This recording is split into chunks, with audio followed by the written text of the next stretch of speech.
Welcome दोस्तों, welcome to my channel.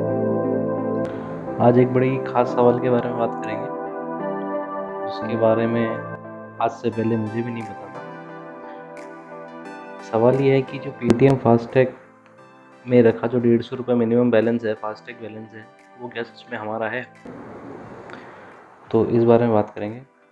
Actually बहुत बुरा एक्सपीरियंस रहा था मेरे फ्रेंड का, तो उसी की डिस्कस करेंगे हम। तो चलिए स्टार्ट करते हैं। मान लीजिए मेरे वॉलेट में 60 रुपीज़ है और एज़ ऑलवेज़ फास्टैग में 150 रुपये हैं। अब मान लीजिए मैं क्रॉस करता हूँ और इसका फेयर है पहले टोल प्लाज़ा 1 का 70 रुपये। तो ये पहली बार में मुझे निकाल देगा, 60 वॉलेट में से काट लेगा, 10 रुपये इसमें से काट लेगा। फास्टैग वाला बैलेंस हो गया 140 और वॉलेट में हो गया 0। अब इन्होंने क्या कंडीशन कर रखी है पेटीएम वालों ने कि जैसे ही फास्टैग में से आपका 150 रुपये से कम होगा बैलेंस, आपका टैग जो है इनवैलिड हो जाएगा, मतलब आप ब्लैक लिस्ट हो जाएंगे। आप अगला टोल क्रॉस ही नहीं कर सकते, मतलब फ्रॉम दिस बैलेंस ओनली। भले ही आपके बैलेंस में 170 है और अगला टोल 70 का है, तो भी आप क्रॉस नहीं कर पाएंगे। क्यों? क्योंकि आपका जो बैलेंस है वो 150 से कम है, ऐसा पेटीएम कहता है।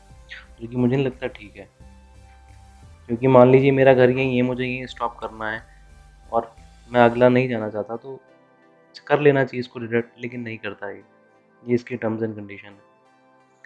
इस चीज़ को पेटीएम ने बड़े ही साफ़ सुथरे ढंग से समझा रखा है अपने ऑफिशियल यूट्यूब के चैनल पे, उसका लिंक भी मैं दे दूँगा डिस्क्रिप्शन में। तो ये हुआ, ये तो चली कोई बात नहीं, ये तो उनका टर्म्स एंड कंडीशन है, उन्होंने कह दिया। तो अगर हमारी गलती है तो हम कोई प्रॉब्लम होगी। लेकिन उसके बाद क्या हुआ, यहाँ पे उन्होंने रोक दिया। अक्सर हमें नहीं पता रहता तो मैं यहाँ फंस गया, मुझे इसका गम नहीं कि मैं यहाँ फंस गया। इसके मेरे पीछे 2-3 गाड़ियाँ लग चुकी थी और मुझे डबल टोल देने के लिए कहा गया, क्योंकि मेरा टैग इनवैलिड हो चुका था। तो कोई दिक्कत नहीं है, मैंने डबल टोल देके, मेरे फ्रेंड ने डबल टोल देके यहाँ से निकल गया। और मीनवाइल मिडवे में उसने पैसे ऐड कर लिए अपने वॉलेट में।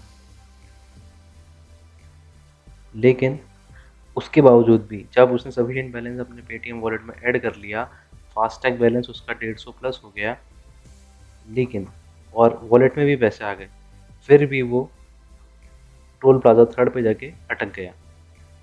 क्यों दिखाया? क्योंकि वहाँ भी उसका टैग इनवैलिड दिखा रहा था।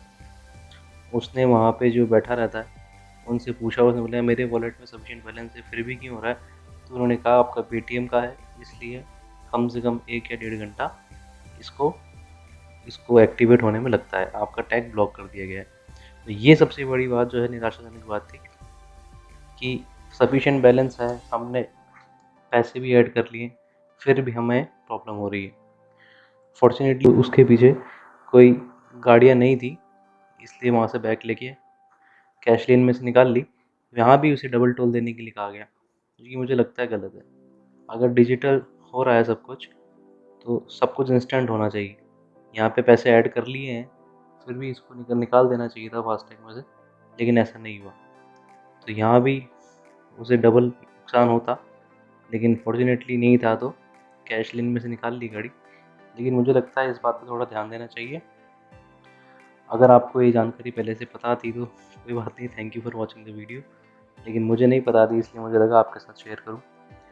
लेकिन एक सजेशन जो मैं सोचता हूं, जो मुझे लगता है काफ़ी लोग सोचते होंगे, जब तक अगर मेरा 150 रुपये एग्जॉस्ट नहीं हो जाता, तब तक नहीं रोकना चाहिए।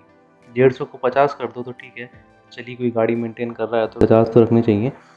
लेकिन इस तरीके से ब्लैक लिस्ट कर देना, वॉलेट में बैलेंस भी हो जाना, और जो जो प्लाज़ा पे टोल पे रोक देते हैं बैरियर के पीछे, तो वो बड़ा अनोइंग होता है, बड़ा एम्बैरेसिंग होता है। तो चलिए, आपको कैसा लगा वीडियो प्लीज़ कमेंट में बताइएगा। Thank you.